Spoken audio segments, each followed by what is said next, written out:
안녕하세요 여러분, 오랜만에 인사드립니다. 오늘은 여름방학의 어느 날이고요. 여러분들은 지금 여름방학을 보내고 있을 거예요. 물론 이 영상을 공개해서 여러분들이 영상을 보게 되면 2학기 중이겠죠.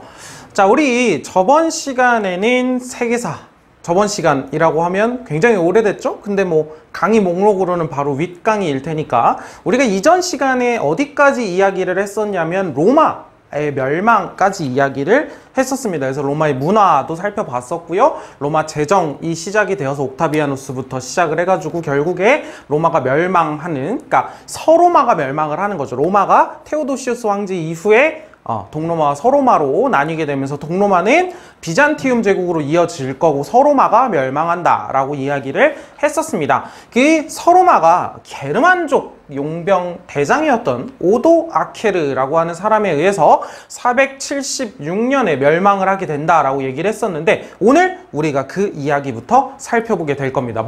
게르만족의 이야기부터 살펴보게 될 거예요. 시기는 로마가 존재했던 때로 살짝 다시 돌아가야겠죠. 게르만족이 왜 이동을 시작을 했는지, 그리고 그 게르만족의 여러 일파들, 여러 분파들이 여러 국가들을 만들게 되는데 그 중에서 가장 강력하게 성공을 했던 프랑크 왕국이라고 하는 나라에 대해서 살펴보게 될 거고요. 그 프랑크 왕국으로부터 이후에 이제 봉건사회라고 하는 것, 즉 고대 로마까지의 상황이 아니라 이제 중세 유럽으로 넘어오면서 이 중세 시기를 규정하고 있는 봉건제라고 하는 게 뭔지에 대해서 우리 오늘 살펴볼 예정이니까요. 또 한번 오랜만에 또 수업을 시작을 하니까 여러분들 정신 차리고 집중해서 수업을 한번 진행을 해보도록 하겠습니다. 교과서는 108쪽부터 111쪽까지입니다. 자, 교과서 108쪽 유럽 세계의 형성과 동요라고 얘기가 나와 있고, 첫 번째 파트 우리가 얘기하는 건 게르만족의 이동이라고 하는 겁니다. 자, 먼저 우리가 텍스트로 살펴보기 전에 지도 먼저 한번 간단하게 살펴볼게요. 지도 다시 볼 겁니다. 자, 이쪽부터 좀 시작을 하도록 할게요. 자, 훈족이라고 하는 민족이 있었어요. 이 훈족이라고 하는 민족이, 자, 여기는 어디야? 이렇게 가면 여기 인도죠? 그리고 여기 가면 이렇게 가면 여기 인도고요. 여기 중국입니다. 그래서 중국 북쪽부터 이제 훈족이 이동을 해 오게 됩니다. 자, 이 훈족의 이동에 맞물려서 이쪽에서 살고 있었던 게르만족이라고 하는 여러 민족들, 이 다 게르만족의 분파들이에요. 게르만족의 여러 아래 분파들인데, 훈족이 이렇게 꽝 하고 게르만족이 원래 살고 있었던 곳에 부딪히자 원래 살고 있었던 게르만족도 이동을 하기 시작을 합니다. 이게 순서는 그렇게 보시면 돼요. 훈족이 꽝하고 부딪히면서 원래 이 지역에 살고 있었던 게르만족이 이동을 하기 시작을 한다. 그래서 프랑크족도 움직이고 롬바르드족, 부르근투족, 반달족, 이런 사람들. 자, 반달족은 이쪽까지 가가지고 여기 반달왕국을 세우고요. 이런 것들을 볼 수 있죠. 먼저 이렇게 봤고요. 텍스트를 한번 살펴보겠습니다. 게르만족은요, 원래 발트해 연안에서 수렵과 목축에 종사하던 민족이었다라고 되어 있죠. 자, 발트해 인근이라고 하면 요 부근이라고 생각을 하시면 됩니다. 요 부근에 지금 모여있죠? 요 인근에서 살고 있었던 민족이었는데요. 점차 농경의 비중이 높아지고, 자, 수렵과 목축업에 종사를 했다. 약간 유목민족적인 성격을 가지고 있었다는 거지. 점차 농경의 비중이 높아지고 인구가 증가하자 점차 농경지가 필요해지게 되었고요. 어디로? 남쪽으로 이동을 하게 됩니다. 자, 뭐냐면 게르만족 자체도 농경지가 필요하면서 점점 내려가고 있었단 말이야. 농경지가 필요하면서. 자, 3세기 무렵쯤, 한 200년대죠? 아직 로마가 강성할 때입니다. 자, 3세기 무렵. 근데 요때는 이제 로마가 3세기의 혼란이라고 얘기를 했었죠. 군인왕제 시대에 이렇게 좀 혼란할 때쯤에는 상당수의 게르만족이 어떻게? 로마 제국 내에서 소장농이나 용병으로 활동을 하고 있었다. 그래서 이 게르만족 용병들에 의해서 결국 서로만 제국이 망하게 되는 거죠. 자, 그래서 첫 번째 문단에서 뭘 얘기하고 있는 거야? 게르만족이 이동을 하게 된 배경에 대해서 지금 이야기를 하고 있는 걸 우리가 살펴볼 수 있습니다. 자, 그런데 즉 게르만족이 자체적인 필요에 의해서 내려가고 있을 때에 4세기 후반쯤 유목민족이었던 훈족이 동부 유럽으로 이동을 해오게 됩니다. 뭐야? 동부 유럽이죠? 동쪽 유럽이잖아. 유럽 쪽에 동쪽 맞잖아요? 이렇게 이동을 해온 거야. 이렇게 이동을 해오자 게르만족의 일파인 서고트족이 먼저 움직입니다. 대규모로 로마 제국 영내, 로마 제국 영역 내부로 이동을 합니다. 자, 그럼 여기서 잠깐 짚고 넘어가자고. 훈족이 누구야? 중앙아시아 지역, 즉 중국 북부 지역에서 살고 있었어요. 그리고 이때 혹시 4세기 후반이면 어떤 때일까요? 이때? 위진남북조 시대입니다. 그럼 위진남북조 시대 전에는 후한, 한나라였죠. 자, 한나라 흉노랑 막 많이 싸웠었잖아. 기억나요? 자, 중앙아시아에 살았었던 유목민족으로 중국 사서에는 뭐로 기록돼 있다? 흉노로 기록이 되어 있다. 자, 알타이 산맥 아래에서 살다가 아틸라라고 하는 지도자를 따라서 서쪽으로 이동을 하였다. 자, 그럼 정리가 좀 됐네요. 자, 봅시다.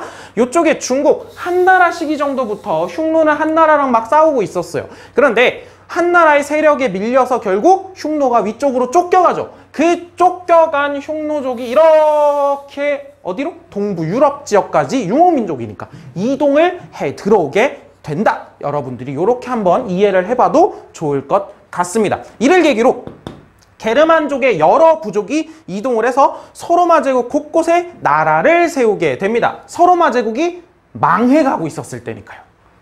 그러니까 이게 가능했던 거지. 자, 서고트족이 먼저 움직이고 이를 계기로 게르만족의 다른 여러 민족들이 움직여서 서로만 제국 곳곳에 나라를 세우게 된다라고 되어 있죠. 그래서 서로만 제국은 쇠퇴하다가 게르만족 출신의 용병대장 오도 아케르에 의해서 476년에 멸망을 하게 된다라고 로마 제국 부분에서 얘기를 했었습니다. 서로만 제국의 멸망으로 서양 고대 사회는 종말을 맞이하고 이제 중세 유럽 사회가 시작되었다라고 되어 있죠. 자, 그래서 여기는 이번에 뭐 얘기하고 있어? 이동 자체가 결과가 아니에요. 이동이 어떻게 이루어지는지 그 과정과 영향에 대해서 지금 두 번째 문단에서 이야기를 하고 있습니다. 자, 그래서 그냥 게르만족이 발티 인근에서 살고 있다가 한 3세기 정도부터는 로마 제국의 용병으로도 활동을 하고 뭐 소장농도 활동을 하고 점점 농경지를 찾아서 내려오고 있었는데 그때 갑자기 훈족이 꽝! 4세기 후반쯤에 훈족이 꽝 하면서 원래 살고 있었던 곳에서 이제 서고트족을 시작으로 해서 여러 게르만족들이 로마 제국 영역 내로 들어오고 서로마 제국이 결국 멸망하게 되는 엔딩까지 오게 된다 정도로 여러분들이 게르만족의 이동을 쭉 살펴봐 주시면 되겠습니다. 자, 그래서 훈족 쭉 들어오는데 서고트족이 먼저 움직였대요. 움직여가지고 쭉 어디까지 들어와? 이렇게 서고트 왕국을 여기에 세우죠. 그리고 이제 뭐 동고트족도 움직이고요. 반달족도 이렇게 움직이고요. 롬바르드족은 이탈리아 쪽에, 롬바르드족 이따 한번 다시 언급은 될 거예요, 교과서에서. 롬바르드족 다시. 그리고 프랑크 왕국, 프랑크족은 자기들이 원래 살던 데랑 그렇게 멀지 않은 곳에 프랑크 왕국을 세웠네요. 그 다음에 부르근트족도 이렇게 내려오게 됩니다. 그 중에서 우리가 가장 성공했다라고 보는 왕국은 프랑크 왕국입니다. 프랑크 왕국에 대해서 살펴보도록 하겠습니다. 자, 볼게요. 게르만족이 세운 왕국 중에 갈리아 지방에 자리한 여기 어디야? 지금의 프랑스 지역이에요. 이름 그대로 거의 온 거 알 수 있죠? 갈리아 지방, 로마 지역에서는 갈리아 지역이라고 했어요. 그리고 여기를 카이사르가 갈리아 전쟁을 통해서 로마 제국의 영역으로 가지고 왔다라는 얘기도 우리가 로마에서 얘기를 했었습니다. 자, 갈리아 지방에 자리한 프랑크 왕국은요. 가장 넓은 영토를 차지하고 오랫동안 번영을 누렸다라고 되어 있는데, 자, 여기 첫 번째 문단은 먼저 프랑크 왕국이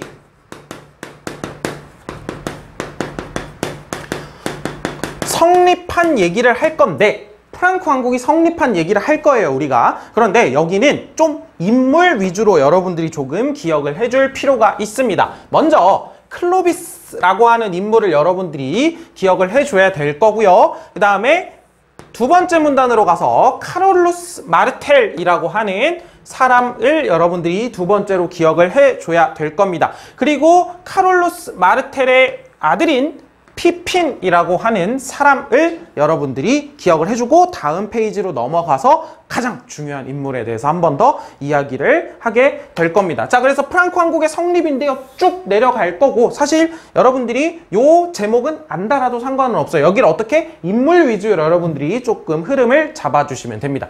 자, 클로비스 왕국은 프랑크 왕국의 왕조들 중에서 왕조들. 왕조는 그냥 가문이라고 생각하면 돼요. 그 왕이 속해 있는 가문의 이름이 이제 가문의 이름이라던가 아니면 그들이 속해 있는 어떤 혈통 이런 것들이 이제 바뀌게 되면 왕조가 바뀌는 거죠. 프랑크 왕국은 그대로 있는데, 자, 그래서 메로베우스 왕조라고 하는 왕조를 세웁니다. 클로비스는요. 클로비스는. 자, 근데 여러분 아무리 생각을 해도 게르만족이라고 하는 이민족이잖아. 누구 입장에서? 원래 로마의 제국에 살고 있었던 사람들 입장에선 이민족이죠. 그런데 게르만족이 나라를 세웠을 때 봐봐. 지도를 보면 확 이해가 돼요. 여기에 로마 사람들 살고 있잖아요. 그런데 여기에 게르만족 프랑크족이 와가지고 나라를 세웠어. 그럼 프랑크족이 왔네? 하겠어요? 안 그렇죠. 어떻게? 저항할 거 아니야. 왜? 우리는 로마 시민인데 어디 저기 감히 오랑캐가 와가지고 게르만족 오랑캐들이 와가지고 여길 다스리냐? 반발도 있을 거 아니에요. 그러면 그런 반발들을 어떻게 이겨내느냐에 대해서 생각을 해봐야 되는데 메로베우스 왕조를 세우고요. 종교적으로 다가갑니다. 클로비스는요. 크리스트교의 정통파인 아타나시우스파로 개종을 하게 됩니다. 여러분들 어려우면 안 됩니다. 이거 그냥 간단하게만 가져가자고 했어요. 언제? 니케아 공의회에서 옛날에 언제예요?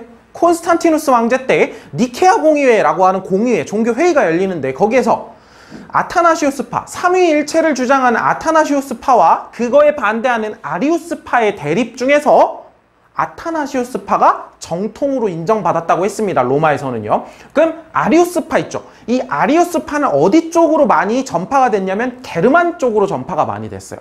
자, 봐봐. 그러면 원래 이 게르만족이었던 프랑크족 어떻게 했어요?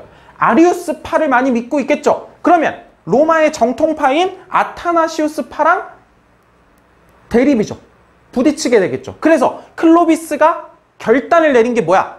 어떻게? 로마의 정통인 아타나시우스파로 개종하자라고 하는 거죠. 어떻게? 로마의 문화에 스며들고 녹아들 수 있도록. 자, 그래서 아타나시우스파로 개종을 해서 로마인과의 융합을 꾀하였다. 이 굉장히 중요한 거죠. 종교적으로 다가감으로써 우리가 로마에게 다가가는 겁니다. 클로비스 때. 자, 이러한 노력은 프랑크 왕국이 유럽 중심의 세력으로 성장하는 기반이 되었다. 그러니까 얼마나 중요한 거겠어요. 굉장히 중요한 의미를 가지고 있습니다. 자, 그런데 이렇게 클로비스가 메로베우스 왕조를 세우고요. 여러 노력들을 하고 있는데 클로비스가 죽은 이후에 프랑크 왕국 내부에서 내분이 일어납니다. 그러니까 왕권이 악화되고요. 이 왕권이 약화된 틈을 타서 누가 권력을 잡냐면, 자, 왕권이 약화됐어요. 그럼 왕이 권력을 잡은 건 아니겠지. 궁제라고 하는, 이거는 직책 이름이에요. 직책 이름. 자, 지금으로 따지면 국무총리 같은 거야. 가장 높은 관직 중에서 가장 높은 궁제라고 하는 직책을 가진 이 카롤루스 마르텔이 실권을 잡게 됩니다. 자, 이 카롤루스 마르텔은 궁제예요. 여러분들 기억하셔야 돼. 자, 그는 피레네 산맥을 넘어온 이슬람군을 갑자기 뭐 또 이슬람이 나오죠? 한번 일단 밑줄을 그어보겠습니다. 그 카롤루스 마르텔은 피레네 산맥을 넘어온 이슬람군을 투르 지역, 그 다음에 푸아티에 지역에서 물리쳐서요. 크리스트교 세계를 보호하게 된다라고 되어 있죠. 자, 볼게요. 자, 여러분들 일단 밑줄은 좀 지우겠습니다. 지도를 봐야 되니까. 여러분들 이거 교과서 지금 새 지도 아닌 거 알고 있어요? 여러분들 전에 배웠던 지도인 거 알고 있어요? 이슬람 관련 지도죠. 자, 그런데 지금 우리가 어디를 배우고 있어요? 여기 보여? 프랑크 왕국 우리 배우고 있는 거 보입니까? 자, 그런데 여기에서부터 시작된 이슬람이 쭉 영역을 넓혀서 이렇게 여기 어디였죠? 이베리아 반도죠. 이베리아 반도까지 넘어와서 이제 유럽 지역으로 진출을 노리고 있는 상황이었습니다. 그때가 언제냐면 우마이야 왕조 때예요. 우마이야 왕조 때. 자, 그래서 이렇게 쭉 넘어오는데 그때 프랑크 왕국을 사실상 실권을 잡고 있었던 게 누구라는 거야? 누구예요? 카롤루스 마르텔이라는 거고요. 이 카롤루스 마르텔이 이 인근 지역에서 누구를 막아요? 우마이야 왕조의 이슬람군을 막습니다. 못 막았으면 이슬람 세력이 여기까지 넘어왔겠죠. 그렇기 때문에 이거는 종교적으로 보면 누구의 전쟁이야? 이슬람과 카톨릭, 로마 카톨릭의 전쟁이죠. 그래서 교과서에 무슨 표현을 쓰고 있는 거예요? 어떻게? 크리스트교 세계를 보호하였다 라고 하는 표현을 쓰게 되는 거죠. 자, 그러면 중요한 사람 이름에만 다시 한번 네모칸을 쳐놓고, 자, 궁제인 카롤루스 마르텔이 실권을 잡게 된다라고 얘기가 나와 있고요. 그래서 피레네 산맥을 넘어온 이슬람군을 투르 지역, 그 다음에 푸아티아 지역에서 물리쳐서 크리스트교 세계를 보호하였다. 732년. 그리고 여러분들 여기에다가 적어 놓으시면 좋습니다. 누구예요? 이때 이슬람은 우마이야 왕조입니다. 우마이야 왕조 때예요. 이슬람은 우마이야 왕조 때고, 우리는 이 전투를 뭐라고 부르냐? 투르 푸아티에 전투라고 부릅니다. 기억해 주셔야 돼요. 투르 푸아티에 전투라고 부릅니다. 자, 카롤루스 마르텔은 왕이 아니라고 했습니다. 그의 아들인 피핀은, 이 피핀 여러분들 봐봐요. 이 피핀은 어때? 이 사람 왕이야? 아니죠. 이 사람도 아버지의 직책을 따서 궁제입니다. 이 사람도 재상이에요. 궁제. 자, 이 피핀은 그런데 자기가 이제 실제적으로 실권을 잡고 있으니까 그럴 거면 왕을 하는 게 낫지 않을까? 라는 생각을 하게 되는 거죠. 그래서 피핀은 메로베우스 왕조. 자, 이때 클로비스가 세웠던 이 메로베우스 왕조는 언제, 누구에 의해서 무너지는 거예요? 피핀에 의해서 무너집니다. 메로베우스 왕조를 무너뜨리고 무슨 왕조를 세운다? 카롤루스 왕조를 개창하게 됩니다. 자, 그러면 프랑크 왕국은 메로베우스 왕조, 카롤루스 왕조라고 볼 수 있겠네요. 클로비스로부터 쭉 이어져 오다가 궁제들에 의해서 실권이 잡혀 있다가 궁제였던 피핀에 의해서 메로베우스 왕조가 무너지고 카롤루스 왕조로 들어가게 된다로 정리를 하면 되겠죠. 그리고 피핀이 이렇게 메로베우스 왕조를 무너뜨리고 자신의 왕조를 세울 수 있었던 큰 이유 중에 하나는 누구? 로마의 교황. 누구? 크리스트교 세계의 대장이라고 할 수 있는 이 교황의 도움이 있었습니다. 교황이 왕조의 개창을 지지해 줍니다. 왕조의 개창을 지지해 줘요. 그러니까 교황도 교황 나름대로 목적이 있어요. 그걸 이따가 교과서에 좀 정리해서 볼 겁니다. 왕조 개창을 지지해 준다. 이거 좀 기억을 해주세요. 왕조 개창을 지지해 주자 피핀은 여기에 대한 보답으로요. 자, 피핀은 이탈리아 지역의 롬바르드족의 공격으로부터, 여러분들, 자, 계속 왔다 갔다 해서 미안한데 너희들이 이래야 좀 더 이해를 할 거예요. 자, 봐봐. 여기가, 로마가 여기 지역에 있죠. 그럼 교황도 여기에 위치해 있겠지. 그런데 여기를 지금 어떤 이민족이 계속 쳐들어오고 있어요. 롬바르드 왕국, 롬바르드족이 쳐들어오고 있죠. 그래서 교황이 피핀이 새로운 왕조를 개창하는 걸 도와줬잖아. 그래서 피핀이 어떻게 해줘요? 피핀이 어떻게 해주는 거야? 그 롬바르드족이 계속해서 교황 지역을, 로마 지역을 공격하는 거를 막아주고 교황으로부터 보호해주고요. 이 과정에서 이탈리아 지역의 땅을 얻었을 거 아니야. 땅을 정복했을 거 아니야. 롬바르드족을 물리치면서 그 땅을, 그 이탈리아 중부 지역을 교황에게 기증합니다. 땡큐. 왕조 개창 땡큐 라고 하면서 이탈리아 중부 지역을 교황에게 기증을 해줍니다. 그리고 이 지역이 지금까지 이어지고 있는 교황령이라고 하는 그런 땅이 있어요. 그 교황령의 시초가 되었다라고 이야기를 하게 되죠. 어찌되었든 이 교황령이 되었다라고 하는 것도 여러분들이 기억을 해줘야겠지만, 자, 피핀 시대에 이 궁제 피핀이 메로베우스 왕조를 무너뜨리고 카롤루스 왕조를 세우게 되는데 이때 교황의 지지가 있었다라고 하는 거 일단 기억을 하고 조금 이따가 구체적으로 또 이유까지 한번 살펴보는 시간을 가져보도록 하겠습니다. 요 지도 여러분들 같이 좀 기억을 해주셔야 돼요. 이렇게 우마이야 왕조가 넘어오는데 투르푸아티의 전투에서 누가? 궁제였던 카롤루스 마르텔이 막아냈다라고 얘기를 했습니다. 자, 그러면 다음으로 넘어가 보도록 하죠.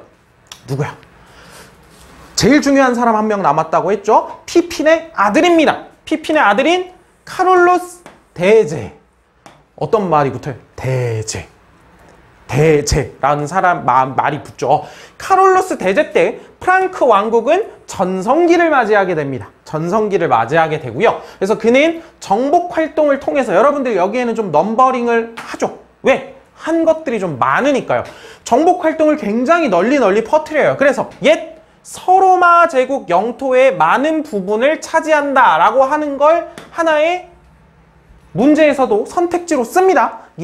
옛 서로마 영토의 많은 부분을 차지하였다. 다 차지한 건 아니에요. 실제로 지도로 보면 그렇게까지 많이 차지한 것도 아니야. 그런데 그럼에도 불구하고 정복 활동을 통해서 서로마의 옛 지역을 가급적 많이 정복을 했다라고 하는 그런 표현을 붙여주는 거죠. 그런데 또 교황 입장에서 카를로스 대제가 너무 예뻐요. 왜 너무 예뻐? 곳곳에 그 정복지 곳곳에다가 교회를 세워서요. 크리스트교를 전파를 합니다. 너무 예쁘죠? 너무 예뻐요. 그러니까요. 교황이 결단을 내립니다. 교황이 결단을 내려요. 어떤 결단을 내리냐면 요거는 카를로스 대제와 관련된 두 번째 정보라고 볼 수 있어요. 당시에 교황이었던 레오 3세는 카를로스 대제를 자, 여러분들 지금 서로마가 멸망하고 나서 서로마 황제라고 하는 그 자리가 있어요? 없어요? 없었죠. 그 없었던 서로마 황제를 누구에게 준다? 그 자리를 누구에게 인정해준다? 교황이 이렇게 누구에게? 카를로스 대제에게 당신은 서로마 황제다 라고 대관, 머리에 관을 씌워줬다라는 뜻입니다. 황제 관을 씌워준다. 대관식을 치르게 되죠. 자, 그러면 피핀 때도 교황이 지지를 해줬대요. 그렇죠? 물론 클로비스 때 아타나시우스파로 개종을 하면서 종교적으로 이렇게 종교적으로 로마 문화에 스며들려고 하는 그런 노력들을 한 것도 굉장히 중요했죠. 자, 그런데 피핀 때도 교황이 왕족의 창을 지원해줬고요. 카롤로스 대제 때는 심지어 교황이 서로마 황제로 관을 씌워줬어요.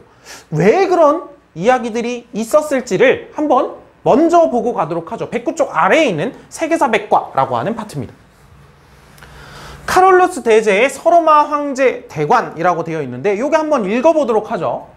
자, 로마 주민들이 교황 레오 3세겠죠. 교황 레오를 폭행하자 교황은 왕에게로 도망가서 도움을 청하였다. 카롤로스는 추락한 교회의 위상을 바로 세우기 위해 로마에 왔다가 결국 그곳에서 겨울을 났다. 이때 그는 교황으로부터 황제와 아우구스투스, 황제와 아우구스투스, 어떤 사람? 아우구스투스, 존엄한 자라고 하는 로마 때의 그 칭호라고 했었잖아요. 아우구스투스라는 칭호를 받았다. 즉 황제 칭호를 받았다. 황제 대관을 받았다라고 하는 얘기죠.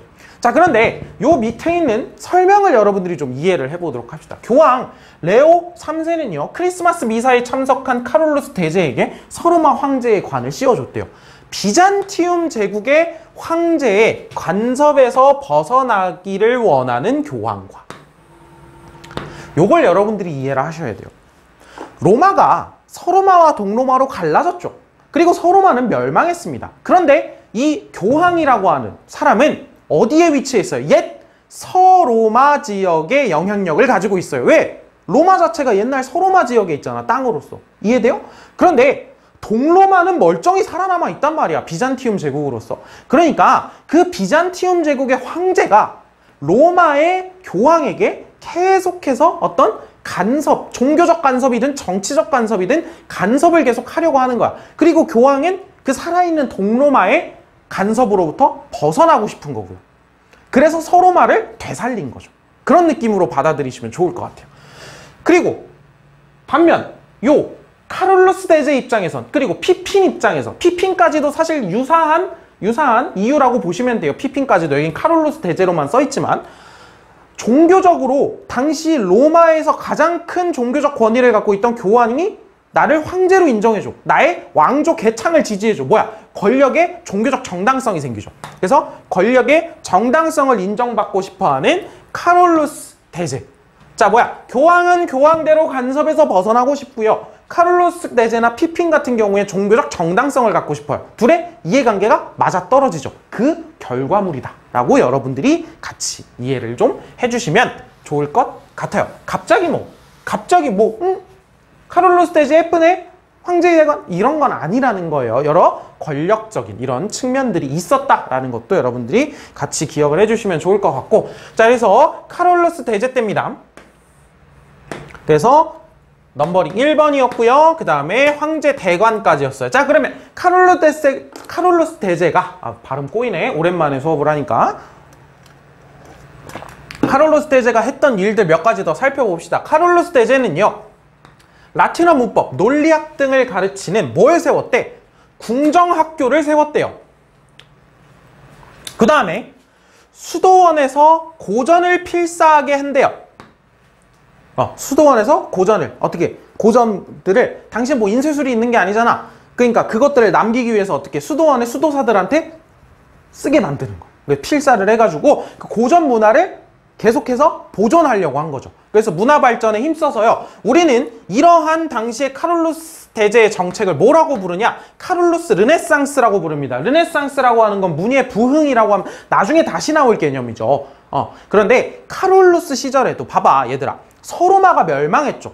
그러니까 로마 지역에 있었던 원래 그 굉장히 꽃 피우고 있었던 로마의 고대 문화가 사라졌단 말이야. 그런데 그러한 문화를 조금이라도 살려보고자 노력을 했었다라고 해서 여기에다가도 르네상스라는 표현을 붙여주는데 카를로스 대제 시절이어서 뭐라고 부르는 거야? 카를로스 르네상스라고도 부른다. 그래서 궁정학교를 세우고 여러 수도원에서 고전을 필사하게 하는 등의 이런 정책들을 시행하기도 했다. 그래서 어떻게 하는 거야? 자, 원래 망가질 수 있었던 로마 문화, 그리고 종교적으로는 크리스트교 문화, 그 다음에 얘네는 원래 무슨 민족이에요? 게르만족이죠. 게르만족 문화까지 융합이 되어서 중세 서유럽 문화의 기반을 마련하였다라고 하는 표현을 누구에게 붙여요? 누구에게 붙여요? 카를로스 대제에게 붙이는 겁니다. 그래서 이러한 의미도 여러분들이 이해를 할 수 있으면 참 좋을 것 같아요. 카를로스 대제 왜 중요한지 알겠죠?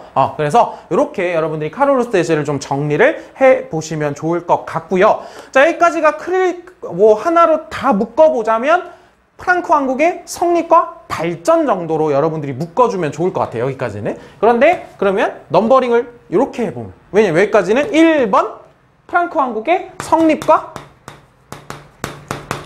발전인데 그 안에 여러분들이 인물 위주로 여러분들이 좀 살펴봐 달라고 했던 거죠. 근데 두 번째는 크리스트교의 분열입니다. 크리스트교. 자꾸 여러분들 선생님이 오랜만에 수업을 해가지고 용어를 자꾸 입에서 헷갈리는데요. 프랑크 왕국의 분열입니다. 왜 이런지 모르겠네. 선생님도 익숙해져야 될 것 같아요. 한 2주 쉬었더니 말하는 걸. 프랑크 왕국의 분열이라고 되어 있죠. 자, 그럼 볼게요. 자, 프랑크 왕국은 카를로스 대제 때 전성기를 맞이하는데 죽은 후에 분열됩니다. 왜? 분할 상속에 따른, 자, 이 게르만족의 어떤 전통 중에 분할 상속 전통이 있어요. 아들들에게 이렇게 나눠주는 거야. 그러니까 뭐냐면 카를로스 대제가 죽었어. 그럼 맏아들한테 그냥 텅 하고 물려주는 게 우리에겐 익숙하죠. 그런데 게르만족의 전통에 따르면 아들들에게 쪼개서 나눠주는 거예요. 그래서 분할 상속에 따라서 내분도 존재하게 되고요. 그러니까 아들들, 후계자들 간의 다툼이라고 하는 것들로 인해서 혼란을 겪게 됩니다. 자, 그래서 결국에 그 후계자들끼리 조약을 체결을 하게 되는데 첫 번째 베르댕 조약이라고 하는 게 있고요. 두 번째 메르센 조약이라고 하는 조약이 존재하게 됩니다. 그래서 베르댕 조약과 메르센 조약이라고 하는 걸 여러분들이 좀 기억을 해줘야 되는데, 자, 그러면 이 조약들에 의해서 땅이 어떻게 나뉘는지를 여러분들이 한번 살펴보도록 할게요. 자, 그래서 지금 프랑크 왕국이 이렇습니다. 요건 교과서에 없는지도요. 한번 좀 살펴보죠. 자, 프랑크 왕국이 카를로스 시대에 이만큼까지 영향력을 가지고 있어요. 자, 그래서 로마까지도 영향력이 들어와서 뭐라고 붙여줘요? 서로마의 영토를 상당 부분 차지하였다. 이런 표현을 교과서에서 사용을 하고 있었죠. 그래서 카를로스 대제 때 굉장히 정복 활동을 많이 하고 있었고요. 피핀이 기증한 땅 보여요? 피핀이 기증한 땅. 누구에게? 롬바르드족을 물리치고 교황에게 이탈리아 중부의 땅을 기증했다 그랬죠. 왜? 왕족의 창을 지지해준 보답으로. 자, 그래서 요 지역입니다. 요 이탈리아 중부 지역. 그래서 지금 조금 더 짙게 색칠되어 있는 요 지역이 지금의 로마 교황령이라고 보시면 되는 거고, 교황령이 시초가 되었다 이런 표현을 쓰기도 했었습니다. 자, 그러고 나서 이제 우마이야 왕조를 카를로스 대제 입장에서 할아버지인 카를로스 마르텔이 막아내기는 했었죠. 막아내기는 했었는데 그 이후에 이 지역에 계속해서 우마이야 왕조의 세력들이 자리 잡고 있고, 그거를 우리는 후우마이야 왕조라고 얘기를 했습니다. 수도는 코르도바였고요. 여러분 다시 한번 복습을 해주면 좋을 것 같고, 자, 요게 우리가 지금 보려고 했던 베르댕 조약과 메르센 조약과 관련된 이야기입니다. 자, 베르댕 조약 첫 번째였죠. 베르댕 조약의 경계는 요렇게였어요. 자, 요것부터 색칠을 해볼게요. 여러분 교과서에 있는 지도예요. 보시면 돼요. 자, 요 점선으로 되어 있는 게 먼저 베르댕 조약의 뭐 대충 이렇게 하면, 자, 그래서 어떻게 됐던 거야? 처음에는 서프랑크 왕국 요만큼이었고요. 중프랑크 왕국이 이만큼이었던 거죠.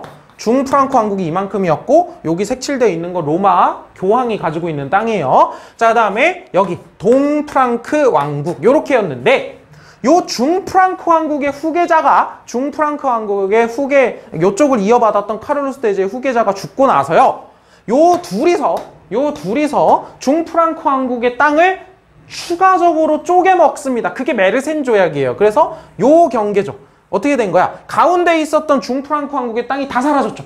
다 사라졌죠. 그래서 요만큼으로 들어가고 요만큼으로 들어갔다는 겁니다. 그리고 중프랑크 왕국은 밑으로 내려가게 된 거고요. 그래서 베르댕 조약과 메르센 조약을 여러분들이 기억을 하고, 뭐 지도로도 여러분들이 눈으로 좀 봐두시면 좋을 것 같고요. 자, 교과서에 무슨 표현이 나와 있냐면 요걸 지도로 보면서 설명하면 더 좋을 것 같아요. 자, 봐봐. 여기가 지금의 땅 자체로도 프랑스 땅입니다. 그리고 여기는 지금의 프랑스 옆에 무슨 땅이 있어요? 독일 있죠. 여기가 독일. 그 다음에 밑으로 내려오면, 여기까지는 아니지만 지금은 이렇게 내려오면 여기가 이탈리아가 되는 거죠. 그래서 교과서에 뭐라고 표현이 되어 있어요?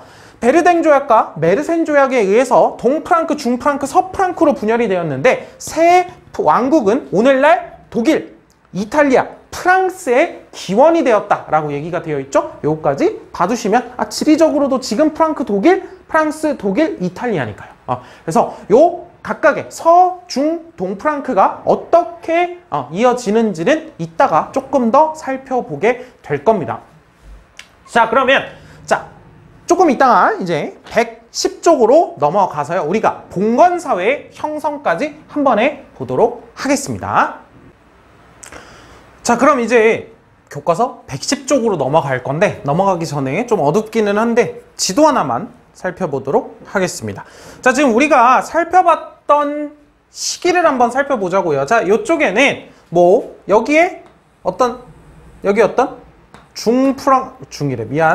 서프랑크 왕국이 있고, 여기에 중프랑크 왕국, 여기에 뭐 동프랑크 왕국이 있고, 여기는 여전히 비잔티움 제국이 있고요. 뭐 이런 느낌이에요. 자, 그런데 시간이 흘러서, 자, 이렇게 나뉘게 된 게 언제라 그랬어요? 나뉘게 된 게 800년대입니다. 교과서 보면 베르댕 조약과 메르센 조약이었으니까 800년대, 9세기란 말이에요. 이 9세기쯤에 여기가 끝에 이렇게 튀어나와 있는데, 여기 덴마크입니다. 덴마크고요. 여기가 스칸디나비아 반도라고 얘기를 했었죠. 그래서 이 덴마크와 스칸디나비아 일대에서 살고 있었던 게르만족의 일파예요. 얘네들도 게르만족의 일파였던 누구들? 노르만. 이 노르만이라고 하는 민족의 이름 자체가 북쪽에 산다라는 느낌이에요. 북쪽, 노스 있잖아, 노스. 그래서 이 노르만족도 어디로? 밑으로 내려오기 시작을 합니다. 자, 그러면 유럽은 크게 4세기에는 누구? 게르만족의 이동. 나눠보자면 9세기에는 이 게르만족의 일파이긴 하지만 나눠보자면 노르만족의 이동이 있게 되는 거죠. 그래서 9세기에 다시 이민족의 이동, 이민족의 침입을 유럽 세계가 다시 받게 된다라고 하는 겁니다. 지도를 한번 보면서 얘기하는 게 나을 것 같아서 가지고 왔습니다. 그리고 이제 영국에 대한 이야기도 나오게 될 겁니다. 영국 섬나라예요. 모르는 애들 있더라고. 자, 110쪽입니다. 봉건사회의 형성이라고 되어 있죠. 자, 그래서 첫 번째 문단을 한번 볼 때 시작이 뭐라고 되어 있어요? 9세기 말 서유럽 세계는 이라고 나오죠. 자, 볼게요. 9세기 말 서유럽 세계는 노르만족, 마자르족, 그 다음에 이슬람 세력의 침입으로 혼란에 빠집니다. 가장 주요했던 건 노르만족이라고 할 수 있고요. 이 마자르족이라고 하는 애들도 이제 침입을 해 들어오게 되는데, 자, 지도에서 살펴보자면, 자, 이 부근이에요. 이 부근. 마자르족이 지금의 헝가리 민족이라고 생각을 하면 됩니다. 헝가리라는 나라 있잖아요. 그래서 이쪽에서 마자르족에 대한 이야기도 이제 나오게 될 거예요. 간단하게. 자, 그러면 이 마자르족의 침입 마자르족의 침입이라고 하는 거를 가장 크게 받았을 만한 여러분들이 현재 들어봤던 나라는 어딜까요? 여기 있는 동프랑크 왕국이겠네. 동프랑크 왕국. 그건 이따가 간단하게 한번 살펴보도록 하고요. 자, 중앙정부가요. 근데 갑자기 중앙정부 얘기가 나오네. 자, 어쨌든 이민족의 침입이야, 이민족. 좀 두서가 없는데. 자, 두 번째 문장 보기 전에 요거부터 볼게요. 노르만족, 아까 얘기했죠? 덴마크와 스칸디나비아 반도를 원주지, 원래 살던 곳으로 하는 민족으로 뭐라고도 불린데, 바이킹. 여러분, 바이킹 하면 떠오르는 거 있죠? 투구에 이렇게 뿔 달려있는 거. 그럼 바이킹, 그 바이킹으로 불리기도 하는 사람들이 바로 노르만족입니다. 이들은 노르망디 공국, 노브고로드 공국, 키예프 공국 등을 세우고, 뭐 노르만 왕조, 이건 이제 영국의 왕조예요. 영국을 정복하거든 이들이.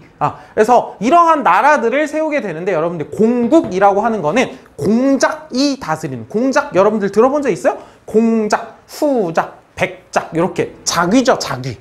작위라고 하는 거죠. 공작이 다스리는 나라라는 거예요. 그러니까 공작이란 작위를 받은 사람이 다스리고 있는 지역을 공국이라고 부르는데, 요거를 이해하기 위해선 여러분들이 뭐가 필요할까? 봉건제에 대한 이해가 필요합니다. 봉건제에 대해서 이제 설명을 할 거니까요. 자, 보도록 할게요. 중앙정부가 이들의 침입에 제대로 대처하지 못하자 지방의 유력자들, 지방에서 힘을 가지고 있는 사람들은, 자, 이민족이 침입에 들어옵니다. 그런데 중앙정부가 힘이 없어요. 중앙정부가 이들을 제대로 막아주지 못합니다. 그러면 한 명 한 명의 사람들, 그런 사람들 굉장히 겁에 떨고 있겠죠. 그때 지방에서 실질적인 힘을 가지고 있는 그 지방의 유력자들 있잖아. 그 지방의 유력자들을 어떻게 하는 거야? 스스로 무장을 하게 됩니다. 이게 일단 흐름상 중요한 스토리라고 볼 수 있겠죠. 자, 그 중에서도 힘을 가지고 있고 스스로 무장해가지고 싸울 수 있는 사람들, 그 사람들이 누구예요? 전사계급으로서의 누구들? 기사들이에요. 기사들. 전사계급으로서 이 기사들은요, 자, 자신보다 세력이 큰 왕이나 제후를 뭐로 삼아요? 주군으로 삼아서 주종관계를 맺습니다. 자, 그래서 어떻게 되는 거예요? 왕이나 제후가 있어요. 이 밑에 기사가 이렇게 주종 관계를 맺는 거죠. 주군과 주종 관계를 맺는 거예요. 자, 그 다음에 이 기사들은 자기들이 실질적인 무력을 가지고 있잖아. 힘을 가지고 있죠. 그래서 힘없는 사람들을 보호해주는 대신에 이들을 누구로 만들어요? 예속 농민으로 만듭니다. 자, 기사들이 어떻게 되는가요? 기사들이 핵심이라고 보면 돼요. 이 기사들은 자기보다 위에 있는 왕이나 제후들에게 내가 주군으로 모시겠습니다라고 하는 한편, 기사들이 이 밑에 있는 애들한테는 어떻게 하는 거예요? 이 밑에 있는 애들한테는 내가 보호해 줄 테니까 너 내 밑으로 들어와 라고 하는 거죠. 이러면서 점차 뭐가 형성되어 간다? 봉건제라고 하는 게 성립이 되어 간다. 그래서 이 봉건제를 규정하는 두 가지의 요소를 고르라고 하면, 정치적으로는 뭐? 주종제. 경제적으로는 뭐? 장원제. 여러분들이 이렇게 생각을 하면 됩니다. 자, 그래서 지금 이번 문단에서 다루고 있는 게 뭐예요? 첫 번째, 봉건제 형성이 되게 된, 봉건제 형성의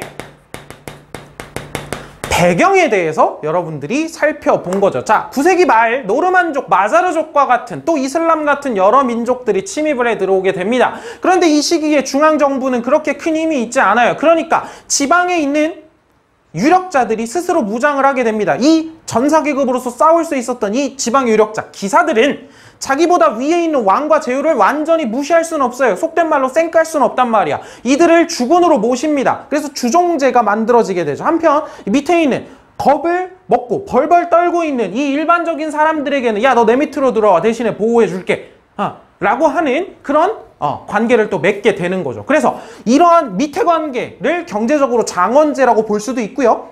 그거를 조금 이따가 구체적으로 좀 살펴보도록 할 겁니다. 먼저 봉건제가 이러한 과정을 통해서 형성이 됐구나, 이러한 배경이 있었구나 라고 하는 것들을 여러분들이 먼저 여기서 이해를 해주시면 될 것 같습니다.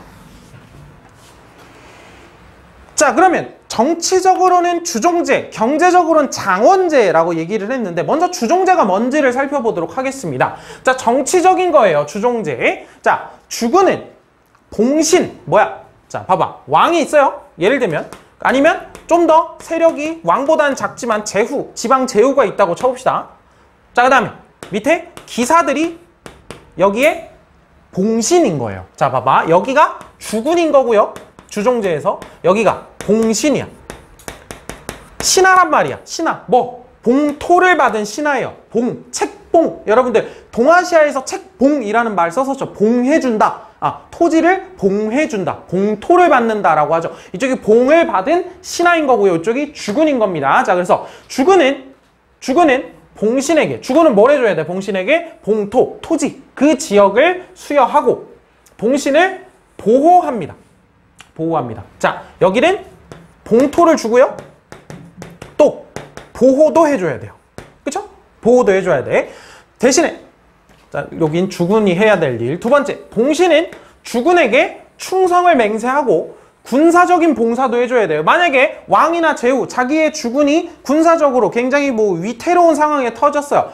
침입을 받았거나 그러면 여기에게 군사를 제공해 준다거나 이런 식으로 군사적 봉사도 해야 돼요. 그 다음에 만약에 주군이 싸우다가 포로가 되었어요. 그러면 포로가 되었다는 거는 돌려받기 위해서 몸값이 필요하잖아. 그 몸값을 누가 내주는 거야? 여기 봉신들이 내줘야 돼요. 이러한 관계를 가지고 있습니다. 경제적인 의무를 집니다. 먼저 군사적 봉사도 해야 되고요. 경제적인 의무도 지어야 됩니다. 경제적인 의무. 그러면 경제적인 의무가 뭐가 더 있을까 볼게요. 경제적인 의무 뭐가 더 있냐? 방금 봤던 거 뭐 있어요? 주군이 포로가 되었을 때 몸값을 지급하는 것도 있는데 상속세 이런 것도 내야 돼요. 상속세. 내가 죽은 봉신이야. 기사가 죽었어요. 그러면 이 죽은 봉신의 관계가 누구에게 상속돼? 기사의 아들에게 상속되겠죠. 그럼 그 아들도 어떻게 해야 돼? 이 주군을 모셔야겠죠. 이런 상속 과정에서 나오는 세금. 그 다음에 주군이 성을 지어야 된대. 돈 좀 내놓으래. 줘야 돼요. 주군의 장남이 이제 기사가 되는, 기사 서임이 되는 그런 과정들이 있어요. 그럼 그 과정에서 여러 비용이 들겠죠. 돈 좀 내놓으래. 줘야 돼요. 주군의 딸이 결혼을 합니다. 결혼을 하는데 돈 들겠죠. 돈 좀 주래요. 줘야 돼요. 그러니까 이 주종관계에서 주군은 기사에게 봉토를 주고 보호를 해주는 반면 기사는 왕, 제후, 주군에게 뭘 해줘야 돼요? 봉신은 충성맹세, 군사적 봉사, 경제적 의무를 져야 되는데 경제적 의무의 내용에 이런 것들이 있다라고 하는 거죠. 자, 그러면 계속 보겠습니다. 자, 주종제는 굉장히 특징적인 걸 가지고 있어요. 자, 이렇게 주군도 해야 될 일이 있고요. 봉신도 해야 될 일이 있죠. 주종제는 어느 한쪽이 의무를 지키지 않으면 깨지는 쌍무적 계약 관계라고 하는 표현을 씁니다. 자, 뭐예요? 봐봐. 주군이 만약에 보호를 안 해줬어.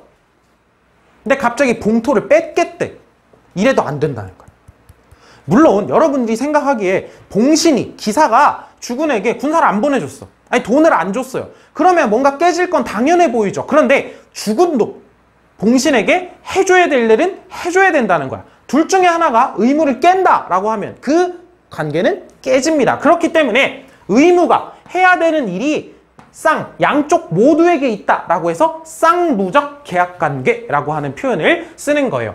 주종제는 세습됩니다. 주종제는 세습이 돼요. 자, 딱히 깨질 게 없다면 내 기사야, 내 봉신이야. 내가 죽고 내 아들이 이 봉토를 그대로 물려받는 거예요. 주군에게 가가지고 다시 충성맹세를 하고. 이 관계는 계속 이어지는 거죠. 쌍무적 계약관계로서 양쪽이 의무를 이행한다는 전제 하에. 그 다음에 주종제는 세습이 됩니다. 그 다음에 봉신들은 그러면 어디에서 권력을 누리냐? 자기가 받은 봉토에서요. 장원 내에서. 장원이 봉토예요. 조금 이따 보면 알겠지만 장원 내에서 봉신은요 독립적이었어요. 이 굉장히 중요한 성격입니다. 독립적이었어요. 봉신은 장원의 영주로서 갑자기 장원이란 말이 툭 하고 튀어나와가지고 여러분들이 봉토 얘기하다가 왜 장원이 튀어나오지 이럴 수 있는데 이게 연결이 되는 겁니다. 봉신은 장원의 영주로서 자신의 봉토 안에서 주군의 간섭 없이 그리고 세금을 걷는 징세권을 행사할 수 있어요. 우린 이런 권한을 묶어서 뭐라고 부른다? 불입권이라고 부릅니다. 불입. 누구야? 어떻게 되는 거야? 뭐? 주군이 들어올 입자죠. 들입자. 주군이 나의 봉토에 들어오지 못하는 권리예요. 뭐야? 독립적으로 내가 이 봉토에서는 사실상 뭔 거야? 주군인 거예요. 이 뭐에서? 이 봉토 내에서는. 오케이? 그래서 요거를 먼저 살짝 보고 가는 게 좋을 것 같습니다. 자, 봐봐. 주종제는 이렇게 위아래로 되어 있단 말이에요. 위아래로. 자, 봐봐. 자, 맨 위에는 뭐 황제가 있을 수도 있고 왕이 있을 수도 있고요. 교황도 땅을 가지고 있으니까 이걸 떼어줄 수 있어요. 봉토로서. 교황령이 있잖아, 또. 자, 그래서 예를 들면 이쪽은 이제 주교라고 하는 건 종교적으로 내려가는 거니까 이쪽으로 내려가 볼게요. 자, 이만큼의 땅을 만약에 왕이 가지고 있다고 쳐봅시다. 그러면 제후한테요, 이만큼의 땅을 봉토로 줍니다. 오케이? 봉토로 줘요. 그럼 여기에 이 사람이 이 땅을 가지고 있어. 근데 이 사람은 자기의 봉토지만 독립적으로 또 사실상의 내가 다스리고 있는 땅이란 말이야. 그래서 이 땅에선 또 내가 주군이야. 오케이? 그래서 이 제후는 다시 또 이만큼 받은 땅을요, 또 누군가에게 쪼개어서 봉토로 줄 수 있어요. 봉토로 줄 수 있어요. 오케이? 봉토로 줄 수 있단 말이야. 봉토로 줄 수 있어요. 이렇게. 그러면 얘는 또 얘 나름대로 이 땅, 봉토로 받은 이 땅 안에선 내가 이거잖아. 그럼 뭐야? 이 제후도 또 요만큼 또 잘라. 그래서 또 봉토를 이렇게 또 줄 수 있어요. 그러니까 이 위아래로 이렇게 이어지는 거야. 이 아래로 이어지는 거야. 그래서 이 기사는요, 이 제후의 신하인 거예요. 제후의 봉신인 거죠. 여기가 죽은 봉신인 거고, 다시 여기랑 연결이 돼 있다 그러면 여기가 죽은 봉신인 거죠. 이렇게 연결이 돼 있다는 거예요. 그래서 자기가 받은 봉토 내에서 이 봉토를 경제적으로 뭐라고 부르는 거야? 장원이라고 부르는 거예요. 그래서 교과서에 그냥 그렇게 써 있는 거예요. 자기가 받은 봉토 있죠, 봉토. 이 봉토가 뭔 거야? 경제적으로 장원인 거예요. 경제적으로 장원인 거라고. 오케이? 그래서 장원에 대해서, 장원 내부에 대한 이야기는 조금 이따가 다음 페이지에서 살펴볼 거고요. 쌍무적 계약관계에 대한 이야기를 조금만 더 보겠습니다. 자, 메로베우스 왕조와 카롤루스 왕조, 메로베우스 왕조, 클로비스가 세웠던 프랑크 왕국, 맞죠? 카롤루스 왕조는 피핀이 세웠었습니다. 시대의 계약서인데요. 타인의 권력에 몸을 의탁한 자로서 내가 이렇게 처신하였으니 나의 봉사와 나의 공로에 따라 당신은 내게 음식과 의복을 내려 나를 돕고 부양해야 한다. 만일 우리 둘 가운데 한 사람이 계약을 파기하고자 한다면 그는 상대방에게 얼마간의 돈을 지불해야 할 것이며 그로써 계약은 모두 효력을 잃을 것이다. 뭐야? 둘 중에 하나라도 의무를 이행하지 않을 거라면 돈을 내라. 그러면 우리의 계약은 깨진다. 뭐야? 쌍무적 계약관계에 대한 이야기를 하고 있는 거죠. 쌍무적이라고 하는 것만 쓰겠습니다. 쌍무적 계약관계에 대한 이야기인 거죠. 자, 봉건제는 그래서 지배계층인 기사 상호 간의 주종제, 정치적으로. 그 다음에 영주와 농노 간의 장원제의 이중구조로 이루어져 있다라는 거죠. 자, 그래서 이 기사는 자, 다시 한번 마지막으로 정리를 할게요. 여기 이해가 안 될 수도 있을 것 같아서. 자, 만약에 제후가 기사에게 봉토를 줬단 말이야. 그럼 여기가 주군이죠. 여기는 봉신이에요. 맞죠? 주종제에서는 여긴 봉신이야. 근데 기사가 땅을 받았어. 봉토를 받았어. 그러면 기사는 자기가 받은 땅 내에서는 뭐인 거야? 영주예요. 이해돼? 자기가 받은 그 봉토, 장원이죠. 장원의 뭐인 거야? 영주로서 누구를 다스리는 거야? 그 밑에 있는 예속 농민들을 다스리는 거예요. 오케이? 그래서 이중구조로 이루어져 있다는 얘기가 그 얘기입니다. 주종제는 국왕과 제후와 기사 사이에 여러 층으로 형성되어서 피라미드 형태를 이루게 됩니다. 그래서 주종관계를 맺은 이들은 모두 뭐야? 주종관계를 맺은 이들은 모두 영주로서 장원을 소유하게 되었고요. 장원의 영주인 거야. 기사는 제후의 봉신이기도 하지만. 그래서 농노를 신분적으로 예속시켜서 장원의 토지를 경작하게 되었다. 농노, 예속 농민을 농노라고 부릅니다. 조금 있다가 다시 나오게 될 거예요. 자, 그래서 다시 보면은 자, 이렇게 여기 다시 안 볼 거예요. 여기 다시 안 봐도 되겠죠? 그래서 두 번째 문단 뭐예요? 뭐에 대해서 지금 얘기하는 거야? 제목에도 써있듯이 맨 앞에 주종제에 대해서 설명을 하고 있는 거죠. 이 주종제가 쭉 이어지는 거예요. 여기까지. 여기 따로 제목 안 달 겁니다. 자, 그래서 이 주종제라고 하는 걸 살펴봅시다, 얘들아. 자, 왕이 있어요. 그럼 사실상 이 나라에 내가 이제 왕이긴 해. 근데 이 왕이요. 제후들에게 땅을 이렇게 막 나눠줬어. 그럼 봐봐. 이렇게 땅이 있어. 여기에 이게 왕이 어떤 이 전체 나라야. 그럼 여기에 제후 1이 있어요. 제후 1에게 땅을 나눠줬고 제후 2에게도 봉토를 줬어요. 제후 3에게도 봉토를 줬어요. 제후 4에게도 봉토를 줬어. 그 다음에 제후 5에게도 봉토를 줬어요. 그러면 봉토를 이만큼 주고 남은 땅은 요만큼이라고 생각을 해보자. 근데 아까 무슨 권한이 있대? 봉신은 뭐래? 독립적이래요. 그럼 이 제후는 이 땅 안에서는 이 전체가 하나의 왕이 다스리는 국가기는 한데 이 땅 안에서는 제후는 독립적이에요. 무슨 권한을 갖고 있어? 자체적인 징세권과 재판권을 행사할 수 있는 불입권을 가지고 있습니다. 맞죠? 그러면 왕은 사실상 여기를 봉토로 주는 순간 여기에 간섭하기가 쉬워요, 어려워요? 거의 불가능하죠. 여기도 간섭이 안 되죠. 그럼 왕은 사실상 다스릴 수 있는 땅이 어디야? 자기가 다스릴 수 있는 땅은 여기밖에 없어요. 맞아요? 맞죠? 여기밖에 없어요. 여기밖에. 이해돼? 전체 국가기는 한데. 그래서 주종제와 장원제를 기반으로 하면 왕이 자 우리나라는 이렇게 할 거야. 이거 돼? 안 돼? 안 돼요. 잘. 중앙집권적이지 않다는 거예요. 그래서 주종제와 장원제를 기반으로 한 봉건제는 뭐를 촉진했다? 지방분권화를 촉진했다라고 하는 걸 여러분들이 키워드로 가져가 주라는 거죠.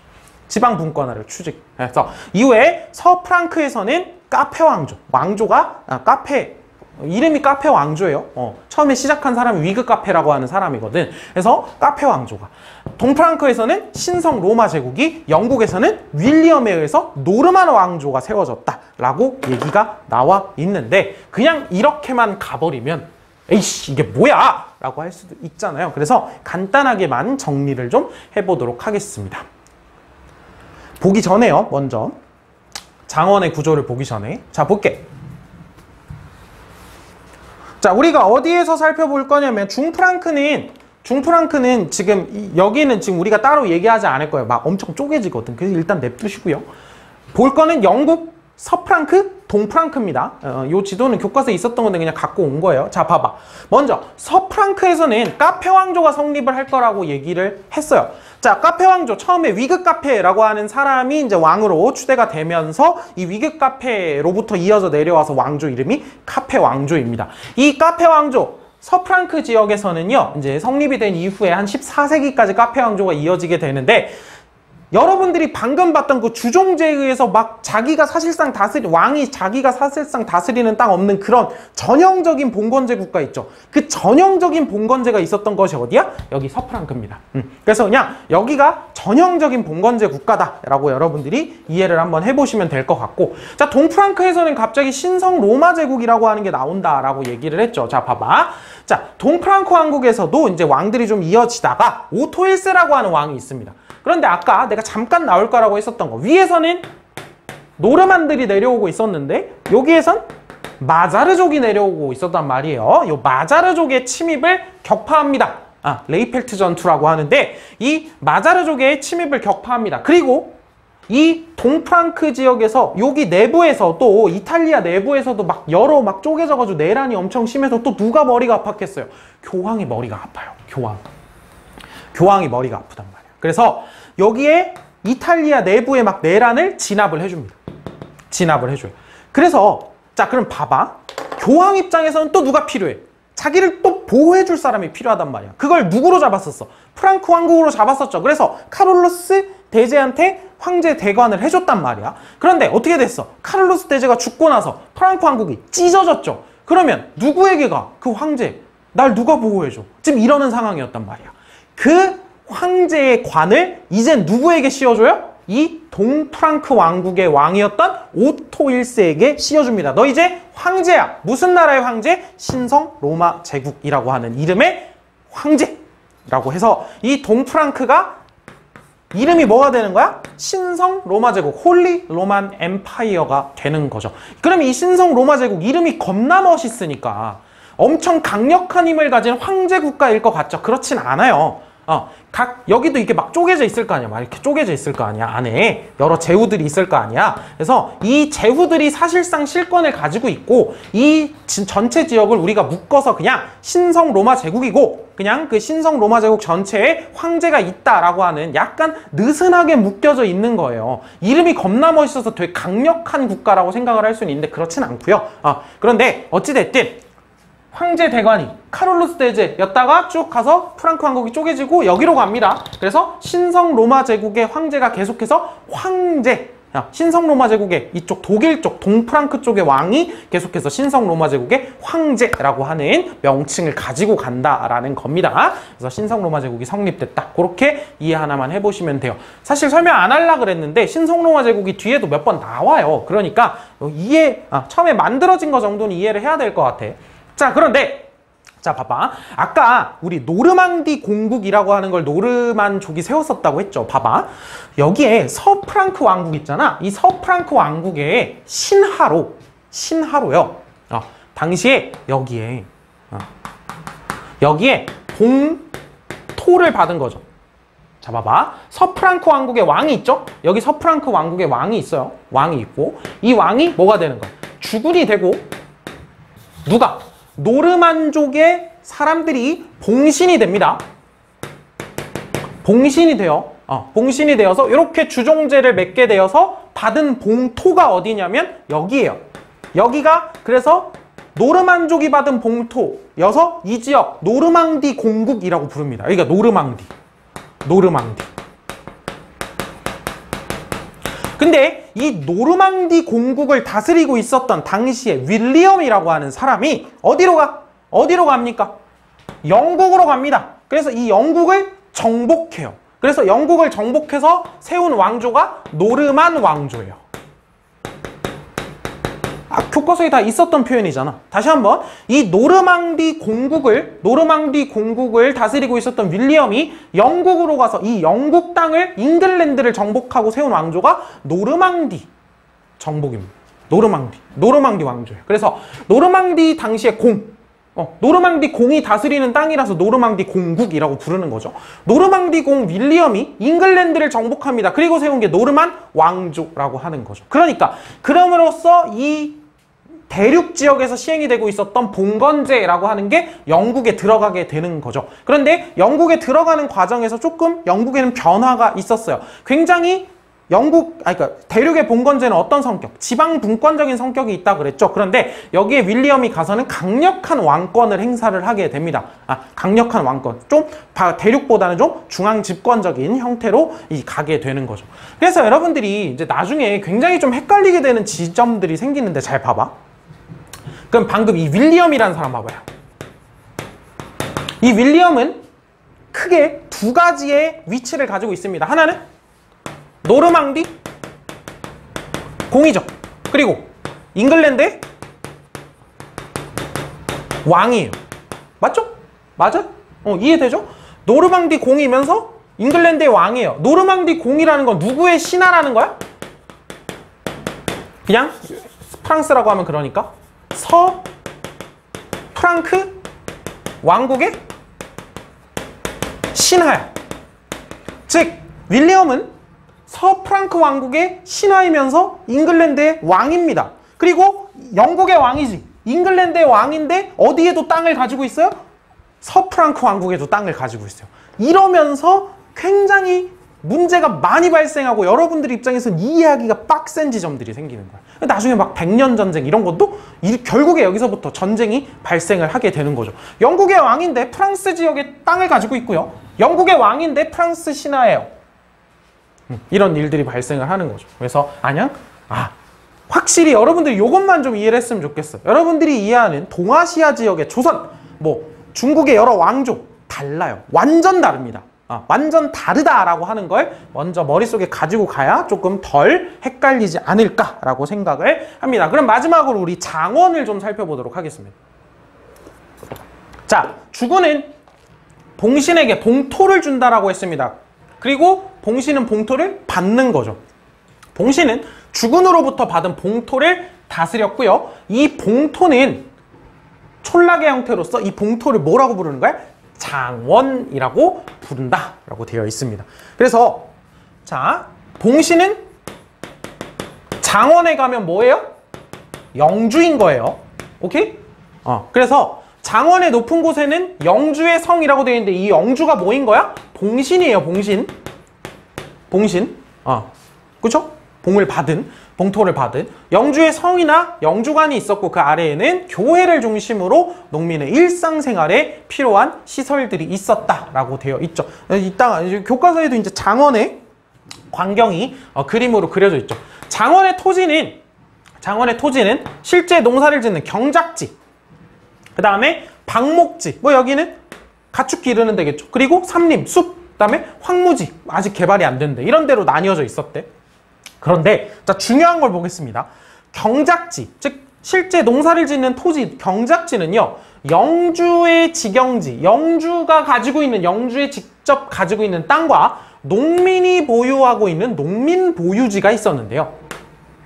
농민 보유지가 있었다. 요거를 기억을 하세요. 이 영주 직영지와 농민 보유지가 있습니다. 그래서 이 영주 직영지와 농민 보유지가 있다. 다음 문단에서 좀 더 구체적으로 살펴볼 겁니다. 자, 그리고 경작지는 실제로 농사를 어떻게 이루어지냐면 농사가 삼포제 방식으로 경작이 됩니다. 삼포제는 어떻게? 경작지를 춘경지, 추경지, 그 다음에 휴경지 이렇게 나누어서 경작하던 방식이다라고 되어 있죠. 삼포제는. 자, 토지를 크게 세 등분을 하는 거예요. 봄에 경작하는 곳, 가을에 경작하는 곳, 쉬는 곳 이렇게. 그래서 왜냐면 여러분들 지금은 땅이 농사를 짓고 나면 그냥 거기에 계속 비료를 뿌리죠. 그럼 비료를 뿌리면, 그러니까 비료는 쉽게 말하면 뭐야? 땅에다가 영양제를 주는 거예요. 여러분들 영양제 먹잖아, 비타민 같은 거. 땅에다 영양제를 주는 건데 이때는 비료를 만드는 게 안 됐단 말이야. 기술이 안 돼요. 그럼 어떻게 해야 돼? 땅이 좀 쉬어야 되잖아. 땅이 좀 쉬어줘야 거기에서 작물들이 더 잘 자란다고. 계속 거기다 농사를 지으면 땅의 영양분이 사라져가지고 아무리 심고 막 물 주고 이래도 막 잘 안 자란다고요. 그러니까 비료 기술이 없으니까 돌아가면서 한 땅씩 쉬는 거야. 휴경지를 만드는 거죠. 그래서 비료 같은 농업 기술이 발달하지 못해서 매년 경작하는 게 어려워요. 한 땅에서. 쉬어줘야 된단 말이야. 그래서 땅의 지력이라고 하거든요. 땅의 영양소, 땅의 지력을 유지하기 위해서 쉬는 땅을 계속 만들어주는 거죠. 그래서 삼포제로 경작이 됩니다. 그리고 공동경작, 같이 경작을 하다 보니까 울타리를 쳐놓았다라고 되어, 울타리를 치지 않았다. 뭔 소리라는, 울타리를 치지 않았다라고 되어 있죠. 공동경작을 위해서. 자, 그러면 한번 장원의 구조를 잠깐 살펴보도록 하죠. 장원의 구조. 여기에는 설명이 안 나와 있어서 뭐 이게 대장간이라고 하죠. 중앙에는 영주의 성이 있다고 하죠. 이건 누가 봐도 교회죠, 교회. 교회가 있고 여기 뭐 제빵소라던가 이런 게 있고요. 그다음에 여기에 경작지들을 조금 한번 살펴볼게. 여기에 춘경지라고 되어 있죠. 여기 춘경지라고 되어 있고요. 추경지가 어디 있어? 여기 추경지. 지금 수학 중이네, 여기는. 여기는 뭐라고 써 있죠? 휴경지라고 되어 있죠. 휴경지라고 되어 있죠. 그럼 뭐야? 이 1년 동안 이 휴경지는 어떻게 하는 데야? 쉬는 땅이에요. 여긴 저번에 농사 지었겠지. 지력 유지를 위해서. 오케이? 여긴 지금 추수 중인 거고 여기는 씨 심어놨겠죠. 약간 요런 느낌이라고 여러분들이 생각을 해주시면 될 것 같아요. 요런 느낌이 이제 장원제라고 하는 겁니다. 자, 그러면 다음 볼게요. 그래서 요것만 볼게요. 요거는 장원의 구조 정도로 여러분들이 첫 번째 문단에 제목을 한번 달아보면 좋을 것 같습니다. 장원의 구조. 자, 그러면 다음 문단으로 넘어가 보도록 하죠. 자, 다음 문단에서는 누구에 대해서 살펴보는 거냐면 이 봉신, 즉 장원에서의 영주의 지배를 받는 누구들? 농노.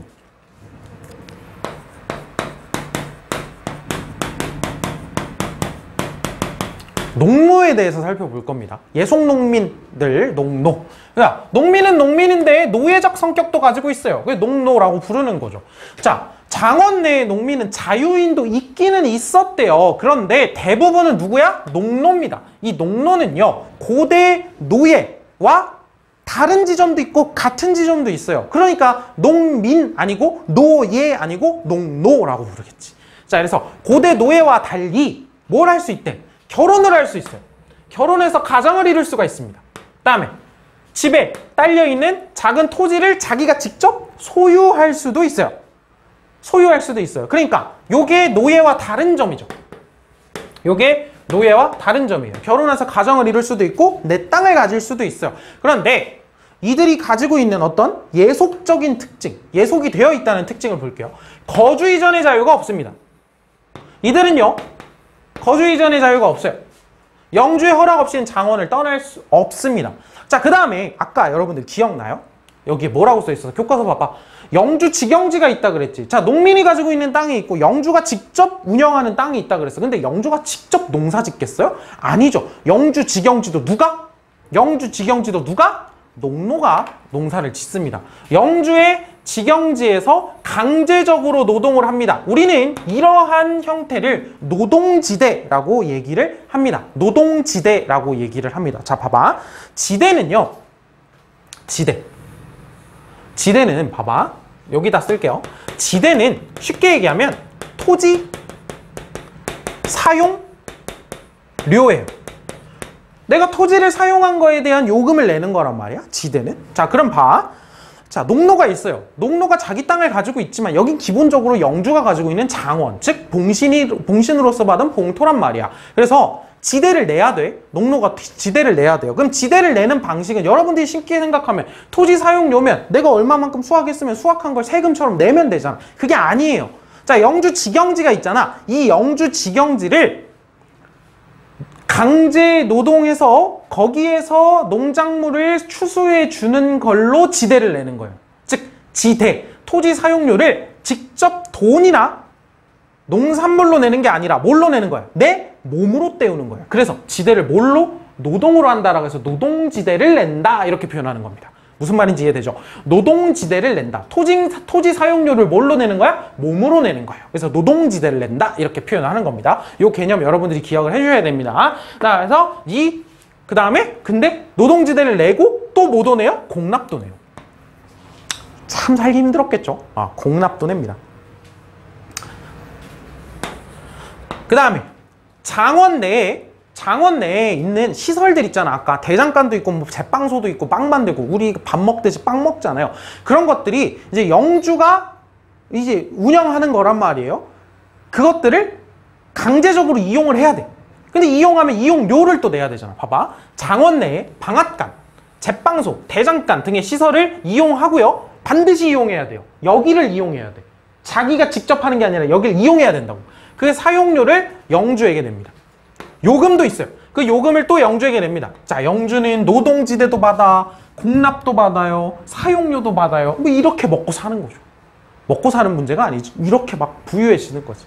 거기에다가 인두세, 그냥 뭐야, 농노 머리 숫자 하나하나당 세금을 내는 거야. 혼인세, 혼인하면 세금, 사망세, 아휴, 또 힘들었겠죠? 힘들었겠죠. 영주에게 바쳤고 또 뭐야? 잘못이 일어나거나 뭔가 일이 발생을 했을 때 재판은 누가? 영주가 해요. 아까 영주가 즉 봉신이 가지고 있는 건 자기 봉토에서 재판권, 징세권 같은 걸 가진 불입권을 가지고 있다 그랬잖아. 그러니까 자기가 재판을 하는 거니까 영주의 법정에서 재판을 받는 거죠. 농노 입장에서.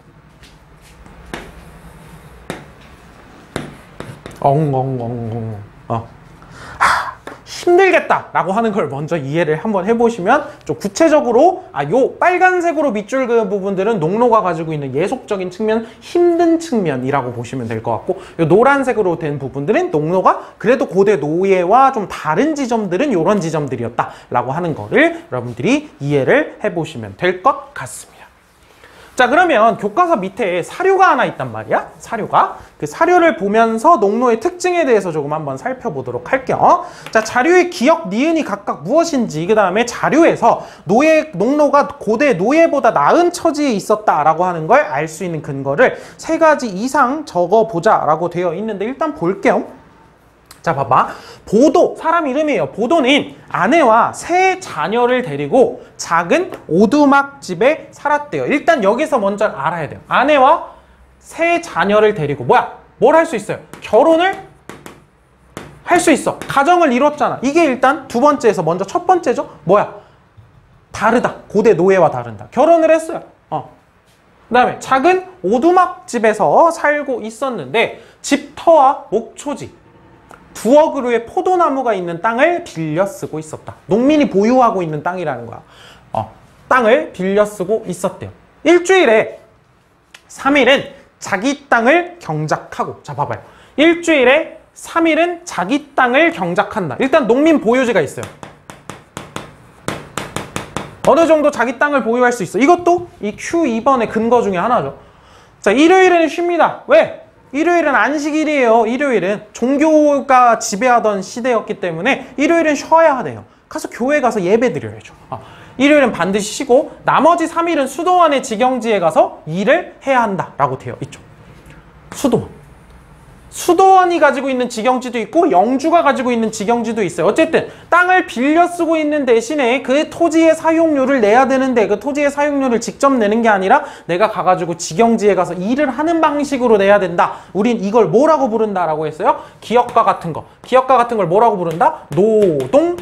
노동지대라고 부른다라고 얘기를 했습니다. 노동지대라고 얘기한다고 했어요. 자, 이래야 된다. 자, 다음 직영지는 넓은 농장으로 그 한가운데는 돌로 쌓은 집이 있는데 거긴 잔소리가 심한 관리인이 살고 있대요.